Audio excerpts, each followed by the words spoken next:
Assalamualaikum warahmatullahi wabarakatuh.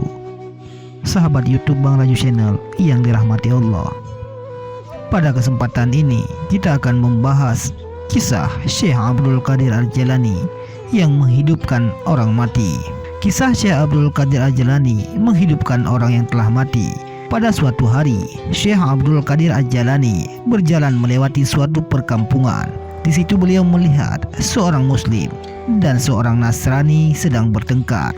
Lalu beliau menanyakan masalah yang mereka ributkan.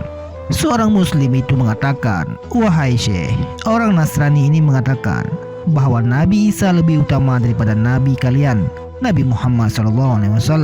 Dan saya mengatakan bahwa Nabi Muhammad SAW itu lebih utama." Lalu Syekh Abdul Qadir Al-Jailani bertanya pada Nasrani, "Dengan dalil apa kamu menetapkan bahwa Nabi kalian Isa alaihissalam lebih utama dari Nabi kami Muhammad SAW?" Orang Nasrani menjawab, "Nabi kami Isa alaihissalam itu bisa menghidupkan orang yang telah mati."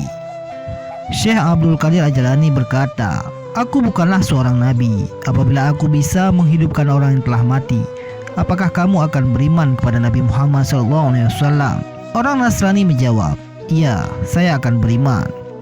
Syekh Abdul Qadir Al-Jailani berkata, "Tunjukkan kepadaku kuburan yang telah rusak dan hancur, agar kamu bisa melihat keutamaan Nabi Muhammad SAW."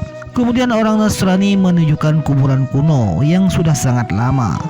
Lalu Syekh Abdul Qadir Al-Jailani bertanya kepada orang Nasrani itu, "Dengan ucapan apa Nabi kalian berbicara dengan orang yang sudah mati ketika akan menghidupkannya?" Orang Nasrani menjawab, "Nabiku ketika menghidupkan berkata kepada orang yang telah mati, 'Hiduplah dengan izin Allah.'" Lalu Syekh Abdul Qadir Al-Jailani berkata, "Sesungguhnya penghuni kuburan ini saat di dunia adalah seorang penyanyi. Bila kamu menginginkan aku menghidupkannya kembali dalam keadaan bernyanyi, maka aku akan mengabulkannya." Orang Nasrani itu menjawab, "Iya." Lalu Syekh Abdul Qadir Al-Jailani menghadapkan ke arah kubur dan berkata, "Berdirilah dengan izinku." Kuburan itu pun terbelah dan penghuninya berdiri dalam keadaan hidup dan bernyanyi. Ketika orang Nasrani melihat karamah itu dan keutamaan Nabi Muhammad SAW, akhirnya dia masuk Islam dengan dibimbing oleh Syekh Abdul Qadir Al-Jailani. Kisah ini bersumber dari Syekh Abdul Danif Al-Baghdadi dalam buku Keagungan Syekh Abdul Qadir Al-Jailani, Wajangan dan Karamah Syekh Abdul Qadir Al-Jailani 2009.